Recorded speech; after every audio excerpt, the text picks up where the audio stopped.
Malamig ang gabi at parang mas malamig pa ang simoy ng hangin sa loob ng bahay kaysa sa labas. Tahimik ang paligid, maliban sa tunog ng aking mga hakbang sa sahig na kahoy. Hindi ko alam kung bakit, pero para bang bawat galaw ko'y may nanonood. Nagsimula ang lahat 1 linggo na ang nakalipas.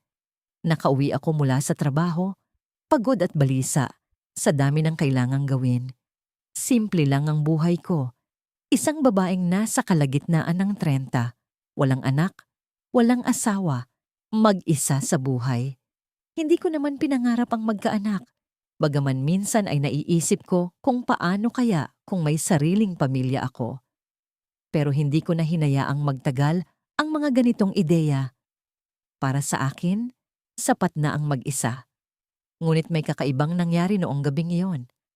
Habang naghuhugas ako ng pinggan sa kusina, nadako ang tingin ko sa bintana at doon ko siya nakita. Isang batang babae. Payat siya, may mahabang buhok at tila mga 10 taong gulang. Nakasuot ng puting damit na parang pangkasal. Hindi ko maipaliwanag kung bakit, pero hindi siya gumalaw. Nakatitig lang siya sa akin, hindi kumukurap. Kinilabutan ako. Sinubukan kong ngang ngumiti, baka sakaling anak ng kapitbahay na napadpad lang sa harap ng bahay ko. Pero hindi siya tumugon at bago ko pa siya matanong, naglaho siya na parang usok. Napatingin ako sa paligid. Walang tao. Tahimik. Sinubukan kong kalmahin ang sarili ko. Iniisip na baka guni-guni lang ito gawa ng pagod. Ngunit hindi natapos ang kakaibang pakiramdam.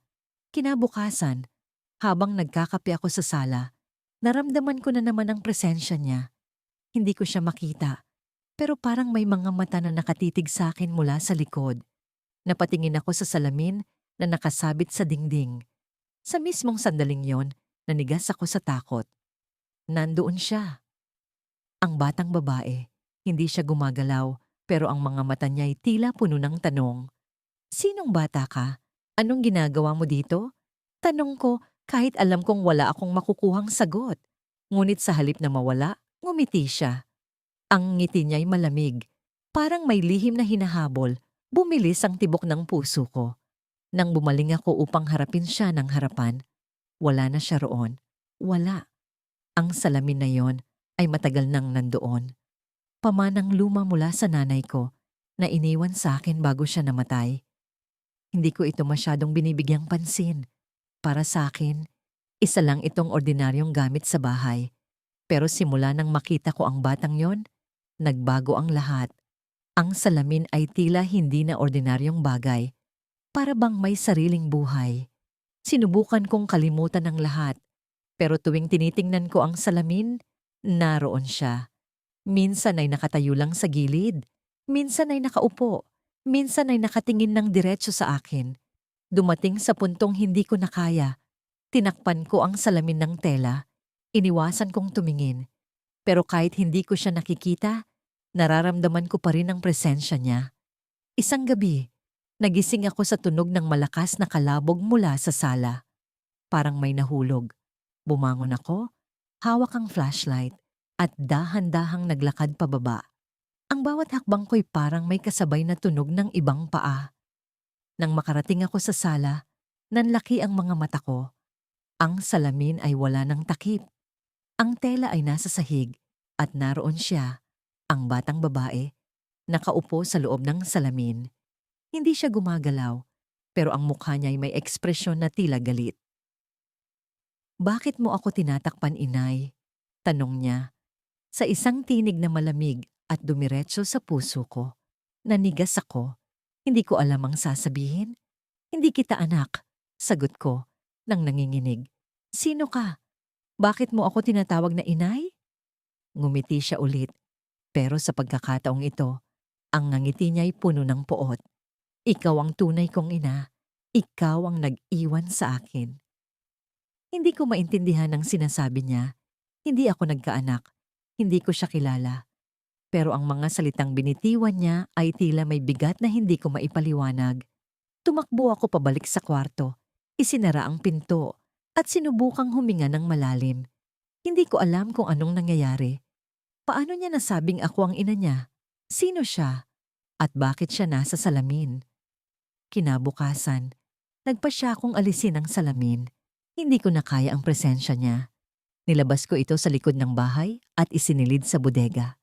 Pero kahit wala na ito sa loob ng bahay, hindi na wala ang pakiramdam na may nanonood sa akin. Tila ang bawat sulok ng bahay ay may anino ng batang yon. Makaraan ng ilang araw, nagising ako sa kakaibang tunog mula sa bodega. Parang may kaluskos, parang may gumagalaw. Hindi ko alam kung dapat ko bang silipin. Pero ang takot ko'y hindi na ako pinatulog. Dahan-dahan ako. Pagmulat ko ng mata, parang ibang mundo ang bumungad sa akin. Ang kisame ng kwarto ko, na dati may punit na sticker ng buwan at bituin, ngayon ay malinis at maputi. Parang hindi ko na ito pag-aari. Nakarinig ako ng mahina, ngunit paulit-ulit na ingay. Parang kaluskos ng mga kuko sa kahoy. Mula sa kama, bumangon ako, nanginginig, ngunit pilit na nilalabanan ng kilabot sa dibdib. Ang salamin sa sulok ng kwarto ang agad kong napansin. Nakapwesto ito sa isang antigong tokador na nabili ko pa mula sa ukay-ukay. Sa dilim ng gabi, ang refleksyon ko ay parang may sariling buhay. Lumapit ako, humakbang ng dahan-dahan, at doon ko napansin ang hindi ko maipaliwanag. May batang nakatayo sa likod ko. Ang una kong reaksyon ay tumakbo. Pero ang mga paa ko'y tila nakapako sa sahig. Ang batang yon, na may buhok na kulot, manipis na katawan, at mga mata na parang nag-aapoy, ay nakatingin sa akin ng diretsyo.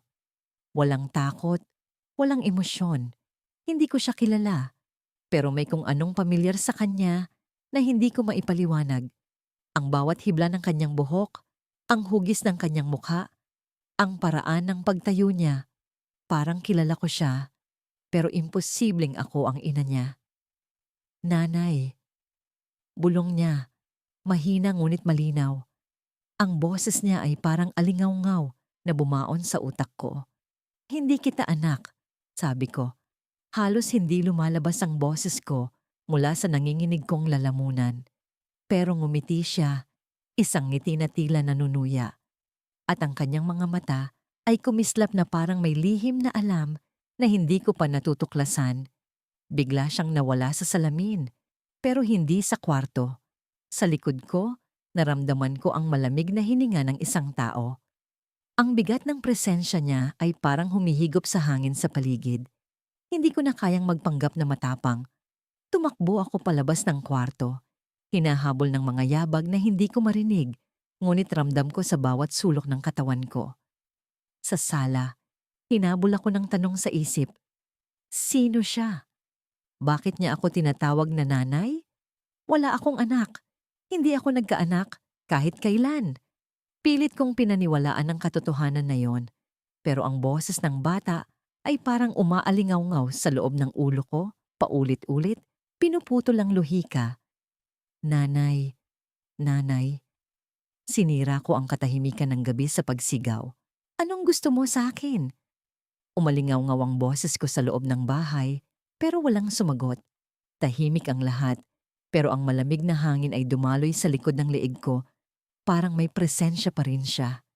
Sa sulok ng mata ko, nakita ko ang isang anino sa pinto. Ang bata ay nakatayo roon, hindi gumagalaw, pero ang mga mata niya ay nakatuon sa akin. May hawak siyang bagay, isang lumang larawan. Hindi ko alam kung paano ito napunta sa kanya, pero kinilabutan ako nang makilala ang nasa larawan. Ako iyon, pero bata. Sa tabi ko, may isang babaeng nakayakap sa akin na hindi ko matandaan kung sino. Ang mukha niya ay hindi buo sa larawan, parang nabura ng panahon, pero may kakaibang pakiramdam na dumaloy sa akin. Nanay. Bulong ulit ng bata. Mas malakas na ngayon, mas matindi. Ang mga mata niya ay nagliliyab, tila naniningil, tila may hinahanap na sagot. Hindi kita anak, sigaw ko. Halos pumutok ang dibdib ko sa takot, pero hindi siya umalis. Sa halip, lumapit siya. Bawat hakbang niya ay parang tumutunog sa isip ko, kahit hindi ko marinig ng aktwal. Napaatras ako at hindi ko namalayang nasa gilid na ako ng mesa. Ang kamay ko'y napahawak sa isang kutsilyo. Nang makita ko ang batay, mas lalo akong nataranta dahil hindi siya tumigil, hindi siya natatakot. Wala akong ibang magawa kundi itaas ang kutsilyo. "Huwag kang lumapit. Hindi kita anak. Hindi kita kilala." Pero ngumiti lang siya. Ang ngiti niya'y puno ng kung anong sikreto na hindi ko maintindihan. Sa isang iglap, naramdaman ko ang malamig na hangin sa likod ko, kasabay ng paghawak ng isang kamay sa balikat ko. Napalingon ako. Walang tao. Muli kong ibinalik ang tingin ko sa bata, pero wala na siya. Ang larawan ay nasa sahig, at ang pinto ay nakabukas ng bahagya, dinuduyan ng hangin. Sa mga oras na yon, ang utak ko'y parang sumabog sa magkahalong takot at pagkalito. Sino ang batang yon? Bakit niya ako sinusundan? At bakit ko siya nararamdaman na parang bahagi siya ng buhay ko, kahit alam kong imposibleng totoo iyon? Nang yumuko ako para pulutin ang larawan, nakita ko ang likod nito. May nakasulat, kulay pulang tinta, parang dugo. "Hindi mo ako matatanggihan, nanay. Nagsisimula na ang lahat." Sa likod ko, muling bumukas ang pinto ng kwarto. At sa salamin, nakita ko ang refleksyon ng bata. Pero hindi siya nakatayo. Nakaupo siya sa kama ko at may hawak na bagay na mas nakakakilabot. Ang lumang manika na itinapon ko 2 dekada na ang nakalipas. Sa kabila ng dilim, napasandal ako sa pader ng banyo, hinihingal at halos hindi makagalaw. Ang salamin sa harap ko'y tila nagbabanta. Hindi na ito ordinaryong salamin, kundi parang pintuan patungo sa kung saan. Sa loob nito, ang batang babae. Ang mukha niya'y busilak, pero ang mga matay may lalim na hindi mo aasahan sa isang bata. Ang kanyang tingin ay matalim, parang hinuhukay ang laman ng kaluluwa ko. "Ikaw ang nanay ko," bulong niya, ngunit sa bawat salitang binibitawan, parang may malamig na hangin na dumadaloy mula sa salamin. Hindi ko alam kung paano ko siya sasagutin. Ang puso ko'y naglalaban, takot, galit at isang bagay na hindi ko maipaliwanag. Bakit may bahagi sa akin na gustong maniwala sa sinasabi niya? "Hindi kita kilala. Umalis ka rito." Sagot ko, nanginginig ang boses. Ang mga kamay ko'y mahigpit na nakahawak sa lababo, pilit na kumakapit sa realidad. Ngunit ngumiti siya. Isang ngiti na hindi pangkaraniwan sa bata. Isang nangiti na parang alam niya ang mga bagay na hindi ko alam o ayaw kong malaman. "Hindi mo ako matatakasan. Alam mo kung bakit? Hindi ba?" Nanigas ang buong katawan ko. May kung anong pamilyar sa kanya. Hindi ko maipaliwanag, pero parang nakita ko na siya dati. Sa panaginip, sa alaala, o sa isang lugar na matagal ko nang nilimot. Biglang may narinig akong kaluskos mula sa likod. Napalingon ako, pero wala namang tao. Ang ilaw sa banyo ay biglang nagsimulang mag-flash. Ang tunog nito'y nakakabingi. Ang salamin ay kumislap ng kakaibang liwanag, parang may buhay. "Hindi mo ba ako tatanggapin, nanay?" tanong ng bata. Pero ngayon, ang boses niya ay mas malalim, halos parang boses ng isang matanda. Napaatras ako, pilit na lumalayo sa salamin. "Hindi kita anak. Hindi kita kilala." Sigaw ko, pero parang wala akong kapangyarihang labanan ang presensya niya. At doon, biglang nagbago ang imahe sa salamin. Hindi na siya bata. Ang nakikita ko na ngayon ay ako, ang sarili ko. Pero may kakaiba. Ang bersyon ko sa salamin ay mukhang pagod. May mga luha sa pisngi at may hawak na isang laruan. Isang basag na manika. "Ikaw ang tumanggi. Ikaw ang dahilan kung bakit ako nandito." Sabi ng bersyon ko sa salamin, pero ang boses ay sa batang babae pa rin. Hindi ko alam kung paano, pero bigla akong hinatak ng salamin. Parang may mga kamay na dumakma sa akin mula sa loob nito. Naglaban ako, pilit na humihila pabalik, pero walang kwenta. Ang malamig na hangin ay bumalot sa akin at ang paligid ay nagdilim. Pagdilat ko, nasa ibang lugar na ako. Ang banyo ay nawala. Ang paligid ay isang kwarto na puno ng mga laruan, mga damit ng bata at mga litrato. Litrato ko. Pero sa bawat litrato, May batang kasama, ang batang babae. "Nanay, tandaan mo na," sabi niya. Pero ngayon, nasa harap ko na siya. Hindi sa salamin, kundi sa aktwal na mundo. Ang presensya niya ay mas mabigat, mas malakas. Ang bawat hakbang niya papalapit sa akin ay parang dagundong sa utak ko. "Tama na!" Sigaw ko, pero wala siyang pakialam. Sa wakas, nakatayo na siya sa harap ko. Ang mga mata niya ay tumutok sa akin at naramdaman ko ang bigat ng katotohanan. Biglang bumukas ang pinto ng kwarto. Isang lalaki ang pumasok. Matangkad, payat at may suot na puting uniforme. Ang mukha niya ay pamilyar, pero hindi ko maalala kung saan ko siya nakita. "Ma'am, kailangan na nating bumalik," sabi niya, pero ang tono niya ay parang hindi nag-aalala. "Sino ka? Ano to?" Tanong ko, pero hindi siya sumagot. Sa halip, lumapit siya sa batang babae at hinawakan ito sa balikat. "Huwag mo nang takutin ang nanay mo," sabi niya sa bata. Pero ang tono ay malamig, halos walang emosyon. "Nanay ko siya," sagot ng bata.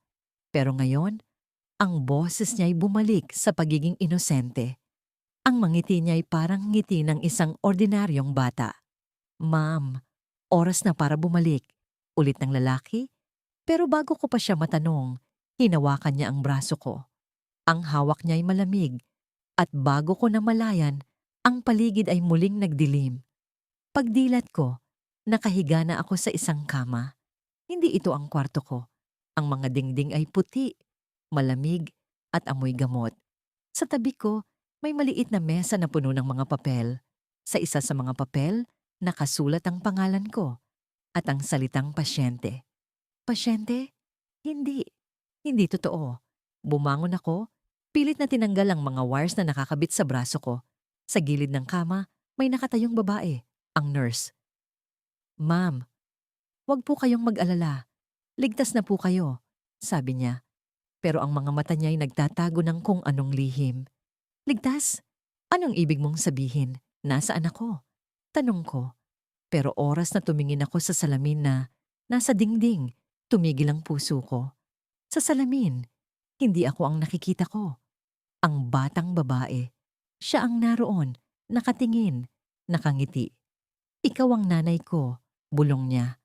Pagkagising ko, ramdam kong malamig ang hangin sa loob ng bahay kahit na nakapatay ang aircon. Sa unang pagkakataon, hindi na ako sigurado kung ako ba'y nananaginip pa rin o gising na. Ang mga kurtina sa kwarto kong kulay cream ay parang sinadyang ikabit na magulo. May bahagi na nakasabit, may bahagi na parang binatak. Hindi ko ito ginawa kagabi. Tumayo ako, nanginginig. Hindi ko alam kung dahil sa lamig o sa bigat ng nararamdaman ko. Sa bawat hakbang ko palapit sa pinto, pakiramdam ko'y may mga mata sa likod ko, nakatingin, nagmamasid. Pero nang lingunin ko ang kwarto, wala. Walang tao, walang bata. Bumaba ako sa kusina at napansin kong may isang tasa ng gatas na nakapatong sa mesa. Hindi ako naglalagay ng gatas doon. Hindi ako umiinom ng gatas. At sa gitna ng tasa, may marka ng maliliit na daliri, parang sa isang bata. Ang basa pa ng gatas sa gilid nito. Tumutulo. Napalunok ako. Ang pakiramdam ko'y may humihigpit sa dibdib ko. Parang may kamay na unti-unting pumipiga sa puso ko. May bata sa salamin. Bulong ko sa sarili. Pilit na nagpapatahan sa ligalig na bumabalot sa akin. Ngunit bakit parang hindi na lang yun salamin? Bakit parang dito na siya sa bahay? Hindi ko na alam kung paano ko haharapin ito. Napatingin ako sa isang sulok ng kusina kung saan nakatayo ang lumang salamin na ipinamana pa ng lola ko. Doon ko siya unang nakita. Ang batang may malamlam na mata. Ang batang nagsabi na ako raw ang ina niya. Pero wala siya ngayon. Tanging sarili ko ang nakikita sa refleksyon. Tila normal ang lahat, pero alam kong hindi iyon totoo. Sinubukan kong maglinis ng kusina para mawala ang kaba. Binuksan ko ang gripo at hinugasan ang tasa ng gatas. Ngunit nang iangat ko ang ulo ko, nakita ko ang refleksyon sa salamin ng bintana sa harap ko. Naroon siya, ang batang babae, nakatingin sa akin May ngiti sa labi. Hindi ko alam kung ngiting inosente o ngiting nanunuya. Pero bago ko pa siya masilip ng harapan, nawala na siya. Ang refleksyon na lang ng kusina ang natira. Napaatras ako, napatakip ang kamay sa bibig ko. Gusto kong sumigaw, pero parang natuyo ang lalamunan ko. Parang may bumabara sa hangin. Napatingin ulit ako sa lumang salamin sa sulok. At sa pagkakataong ito, hindi ko na nakita ang sarili ko. Ang nakita ko ay ang batang babae. Nakaupo sa sahig, nakasuot ng puting nightgown, tila naghihintay sa akin. Ano ba ang gusto mo? Tanong ko. Hindi na mapigilan ng galit at takot. Walang sumagot. Ang salamin ay nanatiling tahimik, pero ang presensya niya ay ramdam ko sa buong bahay. Papagpasok ko sa kwarto, bumigat ang hangin. Parang may nagbabadya. Ang salamin na nasa pader, ang parehong salamin na ilang beses ko nang binalaktakpan o itapon, ay parang humihinga. Hindi ko alam kung paano ko ilalarawan, pero para itong may sariling buhay, naglalabas ng malamig na enerhiya na parang pumapasok sa balat ko. Gusto kong lumabas, pero ang mga paa ko ay tila nakapako sa sahig. Ang bata, nandyan siya. Nakasuot siya ng puting bestidang tila luma na, at ang mga mata niyang itim ay tumitig sa akin. Hindi siya gumagalaw, pero alam kong alam niya na naroon ako. Ikaw ang nanay ko, sabi niya, at ang tinig niya ay parang tunog ng basag na salamin. Marupok, matalas, at nakagigimbal. Hindi ko alam kung ano ang naramdaman ko. Takot, galit, o awa. Lahat yata ng sabay-sabay. Hindi kita anak. Tugon ko, halos pabulong. Tumawa siya, isang tawa na hindi natural para sa isang bata. Mamasa-masa ang pisngi niya, parang kakayak lang pero ang mangiti niya ay malupit. Hindi mo ba ako natatandaan? Tanong niya. At sa isang iglap, bumalik ang alaala ng gabing iyon. Ang gabing akala ko ay isang bangungot lang. Ilang taon na ang nakalipas, nasa ospital ako noon matapos ang isang komplikasyon sa pagbubuntis. 2 buwang buntis pa lang ako noon, pero nawala ang bata. Nasabi ng doktor na hindi na ako magkakaanak. Sinisi ko ang sarili ko. Sinisi ko ang mundo. Sinisi ko ang Diyos. Ang sakit na yun ay parang sugat na hindi gumagaling. Pero hindi ko alam na may mas malalim pa palang mangyayari. Sa ospital na yon, may nakita akong bata. Wala siyang kasama, pero naglalakad siya sa pasilyo, nakatingin sa akin ng diretsyo. Hindi ko siya pinansin noong una. Sino ba naman ang mag-aakala na may koneksyon siya sa buhay ko? Pero ngayong narito siya, sa salamin, natatandaan ko ang bawat detalye. Ang malamlam niyang mata, ang malamig na presensya. Parang sinundan niya ako mula noon. Hindi kita anak. Ulit ko, mas matatag, pero ang boses ko ay nanginginig. Hindi ko alam kung sinisigawan ko siya o ang sarili ko. Lumayas ka dito. Ngunit sa halip na mawala, lumapit siya sa salamin. Ang mga kamay niya ay parang tumagos sa kabila ng salamin, ngunit hindi siya tuluyang lumabas. Ang mga daliri niya ay nakadiin sa loob ng salamin. Parang gusto niyang abutin ako. Nanay, bakit mo ako iniwan? Tanong niya. At ang tanong na yon ay parang kutsilyo sa puso ko. Hindi ko siya iniwan. Hindi ko siya kailanman nakilala. Pero bakit ganito ang pakiramdam? Parang may bahagi ako sa kung ano siya ngayon. Hindi kita iniwan, sagot ko. Pero hindi ko na alam kung totoo ang sinasabi ko. Ang puso ko ay parang binabalot ng yelo. Sino ka ba talaga? Ang mata niya ay kumurap at sa isang kisap mata, ang paligid ko ay nag-iba. Hindi na ako nasa kwarto ko. Sa halip, nasa ospital ako. Ang parehong ospital kung saan nawala ang anak ko. Ang amoy ng antiseptiko ay sumingaw sa ilong ko. At narinig ko ang tunog ng makina ng ECG na tumutunog sa tabi. Nasa kama ako at nararamdaman ko ang lamig ng bakal na hawakan nito. Pero ang hindi ko maintindihan ay kung bakit may bata sa tabi ko. Ang batang nasa salamin. Nanay, nandito ka na ulit, sabi niya. At parang nagbago ang tono niya. Mas malumanay, pero mas nakakatakot. Ang mga mata niya ay mas pinalalim ng mga anino. at ang mukha niya ay parang lumalapit ng lumalapit sa akin kahit hindi siya gumagalaw. Napansin ko ang tiyan ko. Hindi flat, hindi normal. Parang may kung anong gumagalaw sa loob. Hindi ito totoo. Sigaw ko, pero walang sumagot. Sa halip, narinig ko ang tunog ng pagtawa. Hindi lang mula sa bata, kundi mula sa kung saan-saan. Eko ng halakhak na parang nanggagaling sa bawat sulok ng ospital. Sinubukan kong gumalaw, pero parang nakatali ang mga kamay at paa ko. Ang salamin, ang parehong salamin ay naroon sa harap ko. At sa salamin, nakita ko ang sarili ko. Pero hindi ako ang nakikita ko. Ang mukha ko ay mukhang pagod. Parang hindi na ako ang dating ako. Ang anak mo, nanay, ay narito na, bulong ng bata. At bago ko pa maintindihan ang ibig niyang sabihin, naramdaman ko ang paggalaw sa tiyan ko. Malakas, parang may pumipiglas. Hindi ko alam kung saan nanggagaling ang sakit, pero ang sigaw ko ay parang hindi naririnig ng kahit sino.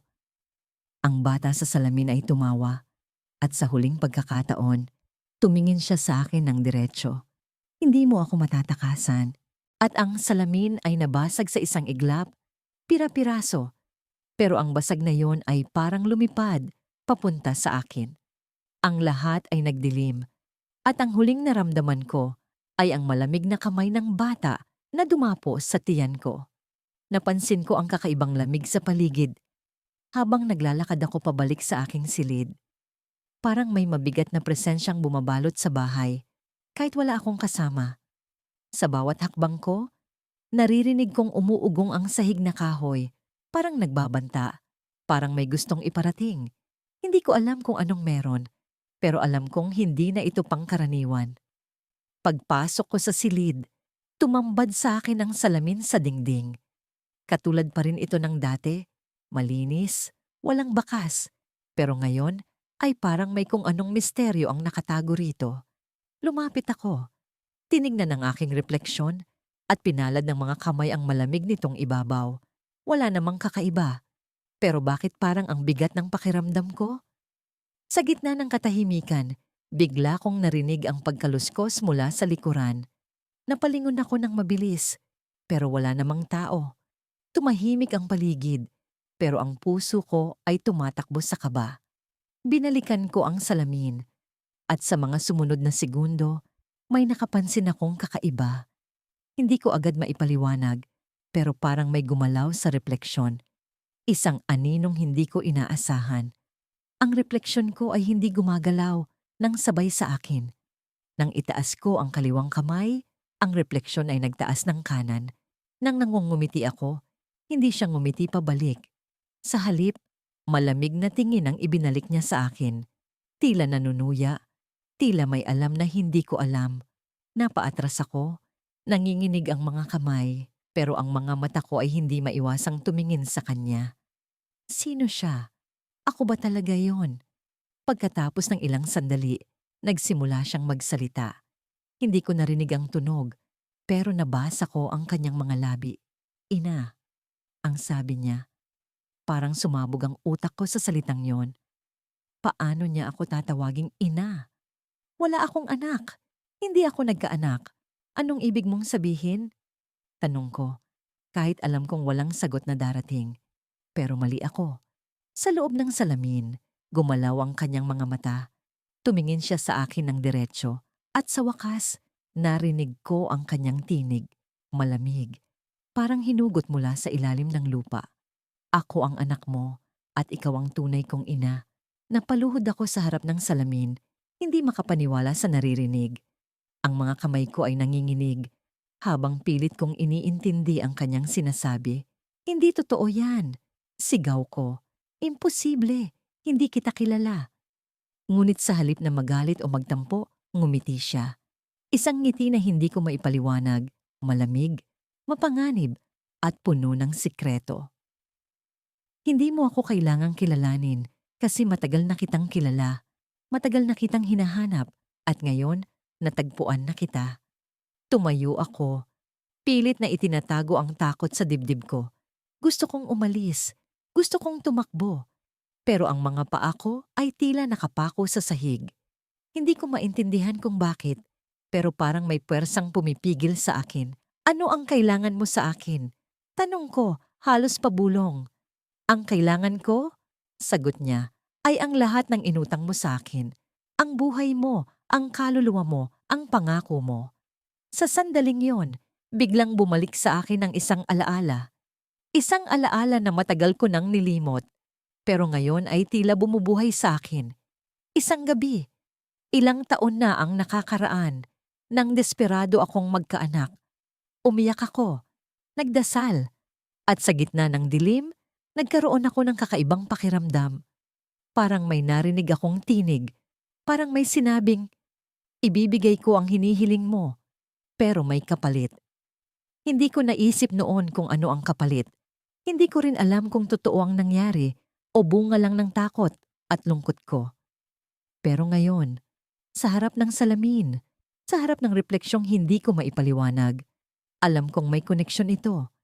Alam kong may nangyari noong gabing yon. Ikaw ba? Tanong ko. Hindi ko maituloy ang mga salita. Tumango siya. Mabagal. Puno ng panunuya. Ikaw ang humiling. Ikaw ang nangako. At ngayon, babawiin ko ang sa akin. Biglang lumiwanag ang paligid, parang may sumabog na ilaw mula sa salamin. Napapikit ako. Tinakpan ang mga mata ko, pero naririnig ko ang tinig niya. Mas malakas, mas malupit. Hindi mo ako matatakasan, ina. Ako ang anak mo at babalik ako. At sa huling sandali, bago tuluyang nawala ang liwanag, naramdaman kong may malamig na kamay na humawak sa akin mula sa salamin. Nanginginig ang mga kamay ko habang sinasara ang huling kandado ng pinto. Hindi ko alam kung anong mas nakakatakot, ang malamig na boses ng bata sa salamin o ang posibilidad na totoo ang sinasabi niya. Sa bawat paghinga ko, pakiramdam ko'y may tumutusok na malamig na karayom sa dibdib ko. Tunay kang ina. Paulit-ulit sa isip ko ang sinabi niyang yon. Paano? Paano ako? Hindi ko nga alam kung sino siya.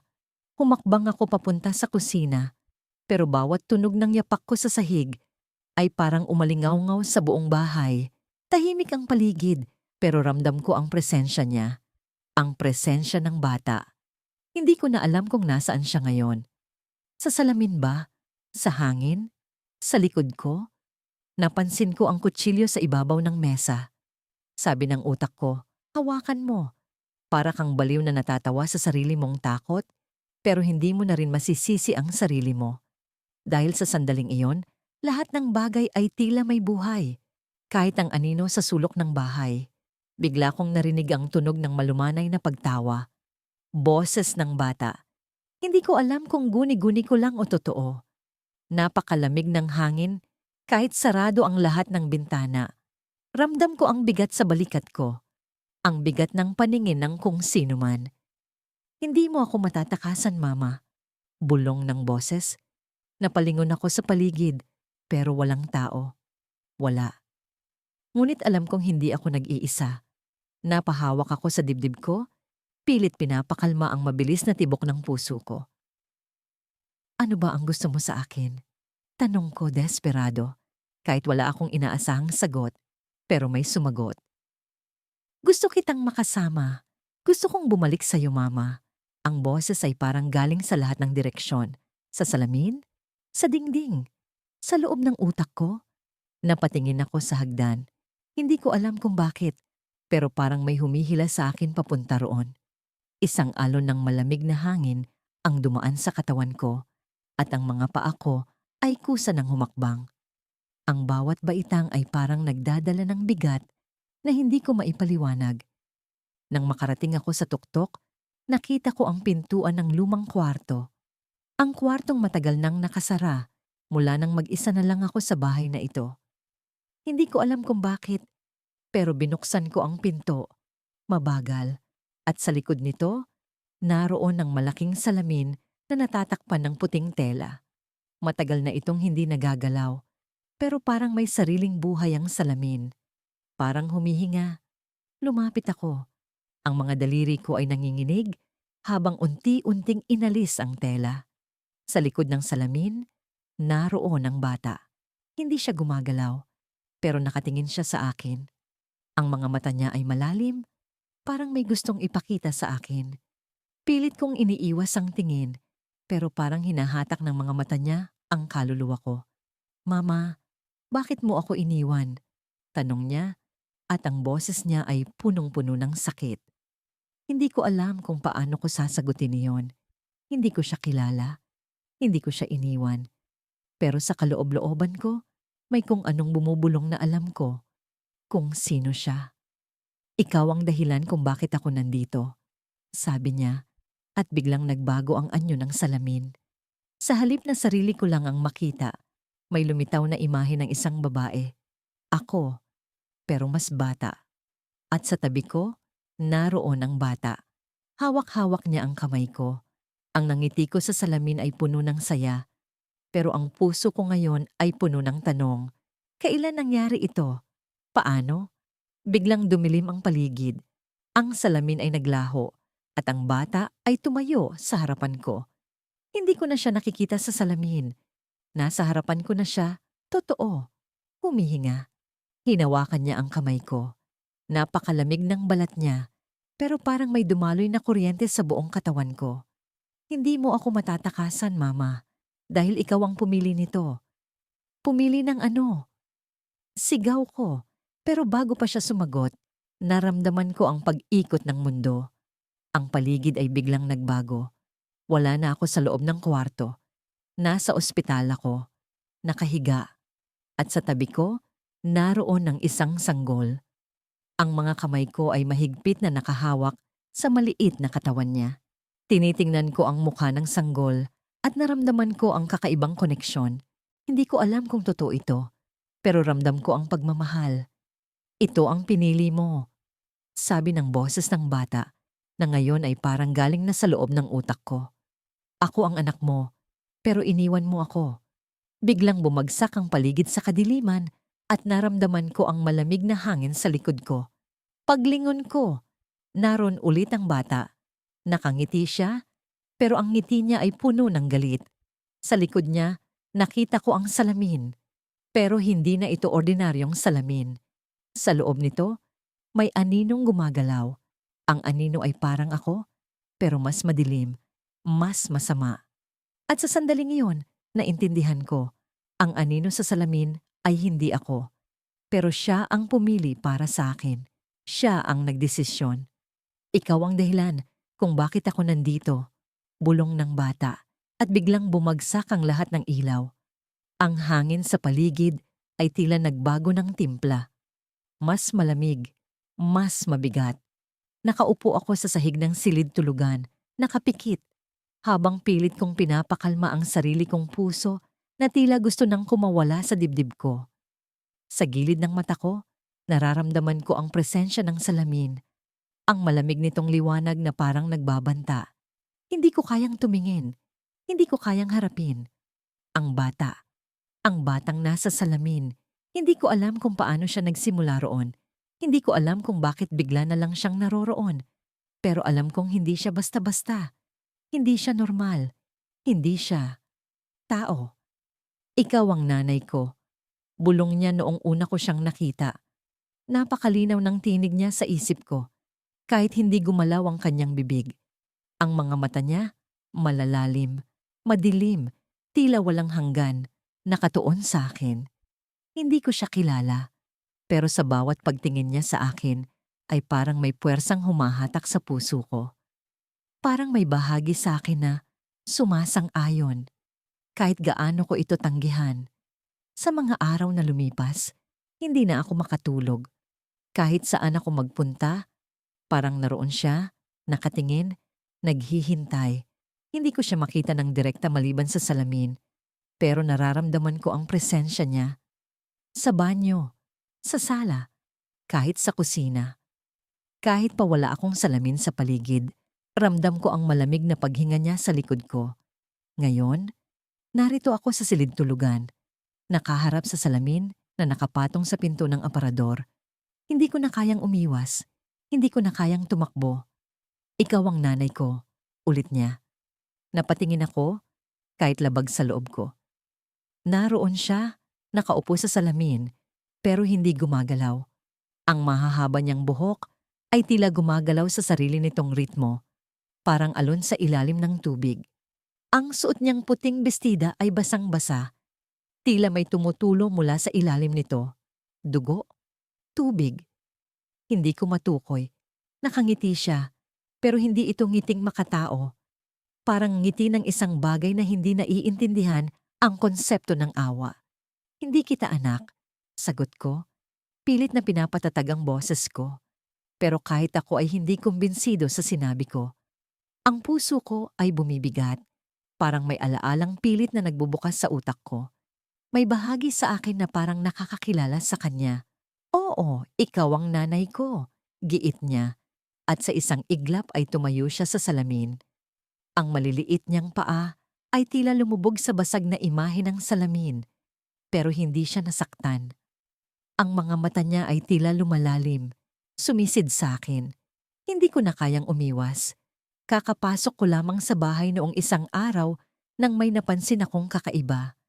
Sa ibabaw ng mesa sa kusina, may nakakalat na mga lumang litrato, mga larawan ng isang sanggol, isang batang babae, isang pamilya. Ang problema? Wala akong ganitong mga larawan. Wala akong anak. Wala akong pamilya. Mag-isa lang ako sa bahay na ito. Pero sa mga litrato, naroon ako, nakangiti. Yakap-yakap ang isang batang babae, nakahawig ng bata sa salamin. Paano yon nangyari? Sino ang gumawa nito? Gusto kong sunugin ang mga litrato, gusto kong itapon. Pero natakot akong galawin ang mga ito. Parang may babala, may sumpa, na nakapalibot sa bawat piraso ng papel. Pinilit kong kalimutan ang mga ito, pero sa bawat pagdaan ko sa kusina, parang palaki ng palaki ang mga litrato. Sa bawat araw na lumilipas, parang lumalalim ang koneksyon namin ng bata. Hindi ko siya gusto, pero parang may bahagi ng puso ko na hinihila papalapit sa kanya. Parang may puwersang nagsasabing, oo, siya nga ang anak mo. Hindi ko alam kung paranoia lang ito o kung totoo. Hindi ko alam kung nasisiraan na ako ng ulo. Pero ngayong gabi, nangyari ang hindi ko inaasahan. Habang nakatayo ako sa harap ng salamin, nararamdaman ko ang malamig na hangin sa paligid. Ang bata ay nasa salamin, nakatingin, nakangiti. Pero may kakaiba sa kanya. Ang mga mata niya, hindi na lang madilim. May liwanag na nagmumula sa kailaliman ng kanyang mga mata, parang apoy na pumupunit sa kadiliman. Ang paligid ko ay tila nawala. Naririnig ko na lang ang tunog ng sarili kong paghinga at ang mahina niyang bulong. Ikaw ang nanay ko, pero hindi mo ako inalagaan. Ang mga salita niya ay tumagos sa puso ko. Hindi ko alam kung bakit, pero naramdaman ko ang bigat ng bawat salitang sinabi niya. Parang may kasalanan akong hindi ko maalala. Parang may ginawa ako o hindi ko ginawa na nagdala sa kanya rito. Anong ibig mong sabihin? Tanong ko. Halos hindi marinig ang sariling boses. Ngunit bago siya sumagot, unti-unti siyang lumapit sa salamin. Hindi gumagalaw ang mga paa. Parang dinudulas sa ibabaw. Sa bawat hakbang, parang nararamdaman ko ang bigat ng mundo sa paligid ko. At nang makarating siya sa pinakagilid ng salamin, isang bagay ang nangyari na nagpabagsak sa tuhod ko. Ang kamay niya, lumabas sa salamin.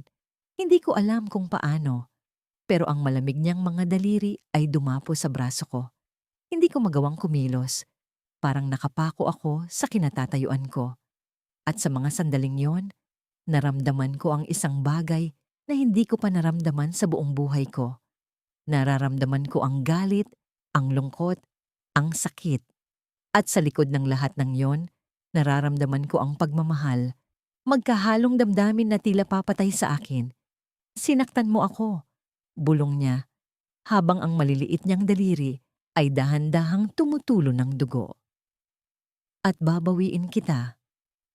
Sa isang iglap, naramdaman ko ang matinding hilahod sa aking dibdib.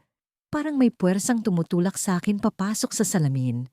Gusto kong sumigaw, gusto kong tumakbo, pero wala akong magawa. At sa huling sandali, bago magdilim ang lahat, Narinig ko ang boses niya, malamig, matalas, puno ng galit at pighati. Ikaw ang nanay ko. Pero aang malamlam na liwanag ng buwan ay sumilip sa basag na salamin sa dingding ng lumang bahay na aking tinutuluyan. Halos matanggal ang aking hininga sa kaba habang nakatitig ako sa refleksyong yon. Hindi ko na makita ang sarili ko. Hindi ako ang naroon. Ang batang babae, nakasuot ng puting bestida, na tila niluman ng panahon, ay nakatingin sa akin mula sa kabila ng salamin. Ang kanyang mga mata ay malalim, madilim, at puno ng isang emosyon na hindi ko mawari. Galit ba yon? Lungkot? O isang bagay na mas madilim pa? Hindi ko alam. Ngunit isang bagay ang sigurado. Siya ang batang palaging sumusunod sa akin. At ngayong gabi, siya ay nagpakita sa akin ng mas malinaw, ng mas matindi. Nanay. Bulong niya. Ngunit ang tinig niya ay parang alingaw-ngaw mula sa ilalim ng balon. Ang lamig ng kaniyang boses ay dumaloy sa aking balikat. Nagpanginig sa buo kong katawan. Anong gusto mo sa akin? Tanong ko. Pilit na pinatatatag ang boses ko, kahit parang gusto kong magtago sa ilalim ng kama. Hindi niya sumagot. Tinitigan niya lang ako. Tinitigan na parang may alam siya tungkol sa akin na hindi ko pa alam. Ang mga mata niya ay tila salamin din. Ngunit sa halip na makita ang sarili ko, nakikita ko ang kawalan. Ang kawalang iyon ay sumisigaw ng kung ano-ano, mga bagay na hindi ko maintindihan. Bigla siyang gumalaw, napakabilis, at ang kanyang kamay ay parang tumagos sa salamin. Napaatras ako, napasigaw, ngunit hindi niya ako hinawakan. Sa halip, ang kanyang mga daliri, manipis at maputla, ay nag-iwan ng marka sa salamin. Isang hugis, isang bilog. Sa loob ng bilog, may nakasulat. Hindi ko agad maaninag, ngunit alam kong mahalaga ang mensaheng yon. Lumapit ako ng dahan-dahan, pilit na nilalabanan ang takot. Ang mga hakbang ko ay nag-ingay sa sahig na kahoy. Tila binabalaan ako na huwag magpatuloy. Ngunit hindi ko napigilan ang sarili ko. Kailangan kong malaman. Kailangan kong maintindihan ang lahat ng ito. Ang isinulat niya sa salamin ay isang salita. Kanlungan. Kanlungan? Anong ibig sabihin nito? Saan? Sino? Napuno ng tanong ang isip ko. Ngunit bago ko pa man masagot ang alinman sa mga yon, naramdaman ko ang malamig na hangin na dumaan sa likuran ko. Napalingon ako. Wala namang tao, ngunit naramdaman ko ang presensya niya. Naroon siya, sa likod ko, kahit hindi ko siya nakikita. Nagkamali ka, nanay. Sabi ng boses niya, mas malakas na ngayon, mas malinaw. Ang salitang nanay ay tila isang matalim na kutsilyo na bumaon sa puso ko. Bakit ako tinatawag na nanay? Hindi ako nagkaanak. Hindi ko ito ginusto, pero tinanggap ko na. Ang katotohanan yon ang naging bahagi ng pagkatao ko. At ngayon, may batang nagsasabing ako ang kanyang ina? Hindi kita anak, sagot ko, halos sumigaw. Ngunit ang boses ko ay tila nalunod sa katahimikan ng gabi. Hindi siya sumagot. Sa halip, ang batang babae sa salamin ay tumingin ulit sa akin, mas malalim, mas madilim, na para bang kaya niyang ipakita sa akin ang mga bagay na hindi ko kayang tanggapin. Biglang bumalik sa akin ang mga alaala. Mga piraso ng nakaraan na matagal ko nang sinubukang kalimutan. Ang pagkawala ng anak ko, ang dugo, ang sigawan, ang sakit na bumalot sa akin nang mawala siya bago pa man siya tuluyang maging bahagi ng mundo. Ngunit imposible. Ang batang yon, ang anak ko, ay hindi kailanman nagkaroon ng pagkakataong mabuhay. Paano niya ako masusundan? Paano niya ako makikilala? Hindi mo ba ako naaalala, nanay? Tanong niya ulit. Mas malambing na ngayon, ngunit mas nakakatakot. Ang boses niya ay hindi na malamig, kundi parang apoy na sumusunog sa loob ko. Parang alam niya kung paano ako durugin, kung paano ako pilitin na tanggapin ang hindi ko gustong tanggapin. Tumingin ako sa salamin, sa refleksyon niya, at sa sariling refleksyon ko na unti-unting bumalik. Ngunit may kakaiba. Ang mukha ko, ang mga mata ko. Hindi iyon akin. Hindi na ako ang nasa salamin. Ang babae sa refleksyon ay may parehong mata tulad ng batang babae. Ang parehong lungkot. Ang parehong galit. Ako ba iyon? O siya ba yon? Napaatras ako. Napasandal sa dingding. Hindi kita anak. Muli kong sigaw. Ngunit sa pagkakataong ito, mas mahina na. Ang boses ko ay parang bulong na lang. Isang desperadong pagtatanggol laban sa kung ano man ang sinusubukan niyang ipakita sa akin. Ngunit hindi siya tumigil. Naglakad siya, dahan-dahan, papalapit sa salamin. Ang mga mata niya ay hindi na lamang mata ng bata. Ito ay mata ng isang bagay na mas matanda, mas malalim. Isang bagay na nakakakilabot. Hindi mo ako maititatwa, nanay. Ikaw ang pumili sa akin, sabi niya. Ang mga salitang yun ay dumagundong sa loob ng aking ulo. Pumili? Kailan? Paano? Bago pa man ako makapag-isip, ang salamin ay biglang nabasag at ang mga piraso nito ay bumagsak ng sabay-sabay sa sahig. Ngunit hindi lang salamin ang bumagsak. Sa harapan ko, sa sahig, nakatayo na ang batang babae. Narito na siya, hindi na lang isang refleksyon. Ang liwanag ng buwan ay tumama sa kanyang mukha at sa wakas, nakita ko kung ano ang nasa ilalim ng kanyang manipis na balat. Hindi siya tao. Hindi siya bata. Siya ay isang bagay na nabuo mula sa isang desisyon na hindi ko maalala. Isang bagay na nagmula sa akin o mula sa isang bahagi ng akin na matagal ko nang nilimot. Lumapit siya sa akin. Ang kanyang kamay ay inilahad. Hindi ko alam kung tatanggapin ko ito o tatakbo. Ngunit bago pa man ako makapagdesisyon, nagsalita siya ulit. Ang boses niya ay puno ng puot at pagmamakaawa. Nanay, oras na para bumalik ka sa akin. At doon ko napagtanto, hindi siya ang humahabol sa akin. Ako ang humahabol sa kanya. Sinilip ko ang salamin sa gilid ng lumang aparador. Ang malamlam na ilaw ng buwan na tumatagos mula sa bintana, ang tanging nagbibigay liwanag sa kwarto. Ang malamig na hangin ay dumadampi sa balat ko, pero hindi iyon ang dahilan kung bakit nanginginig ang mga kamay ko.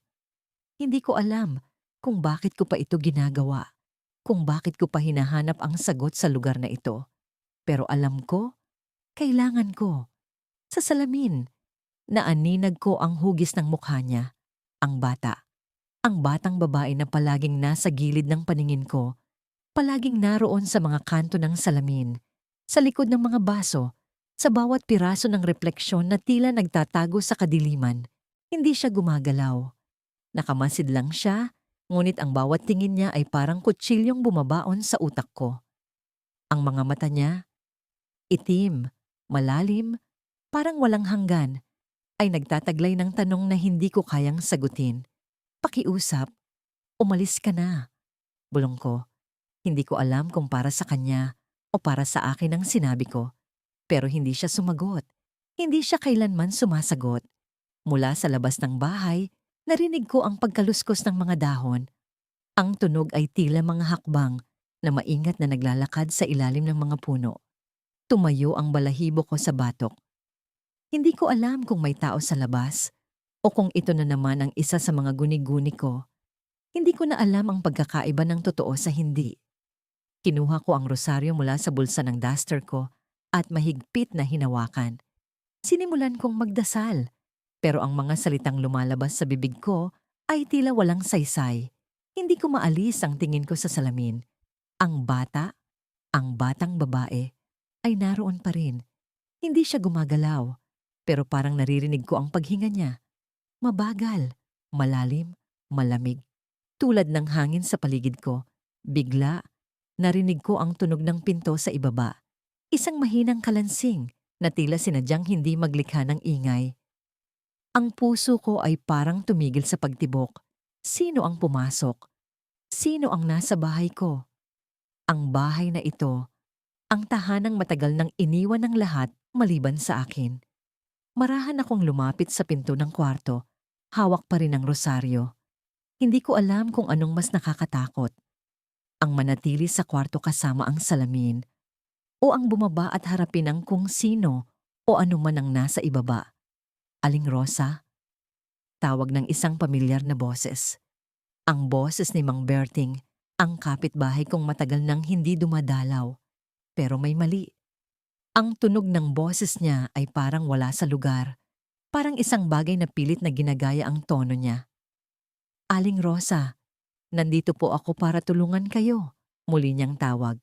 Pero hindi ako sumagot. Hindi ako gumalaw. Ang mga paa ko ay parang nakabaon sa sahig. Sa likod ko, sa salamin, nakita ko ang batang babae. Nakangiti siya. Isang ngiti na hindi ko maipaliwanag kung masaya o malisyoso. Hindi ko mapigilan ang sarili ko. Napatingin ako sa kanya at sa sandaling iyon, parang tumigil ang oras.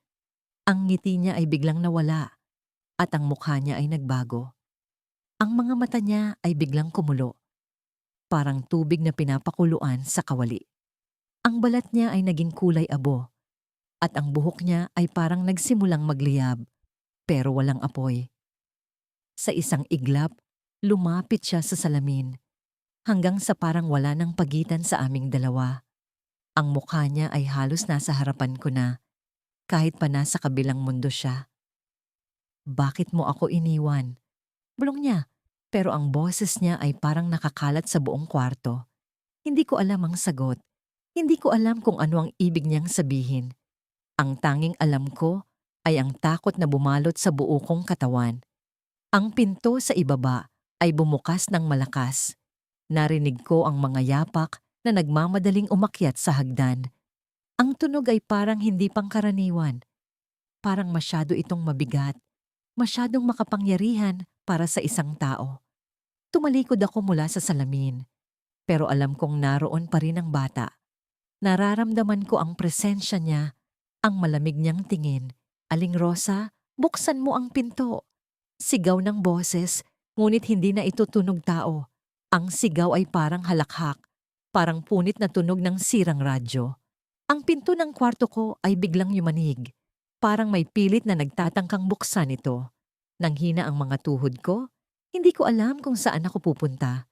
Sa huling sandali, tumingin ako ulit sa salamin. Ang bata ay naroon, pero hindi na siya mag-isa. Sa likod niya, may mga anino. Maraming anino. Lalaki, babae, bata. Ang mga mukha nila ay walang mata, walang bibig, walang kahit ano na makikilala. Pero nararamdaman ko ang galit nila. Ang poot na parang apoy na bumalot sa kwarto. Bakit mo kami iniwan? Sabay-sabay nilang sinabi. Ang tunog ay parang kulog, parang pagsa.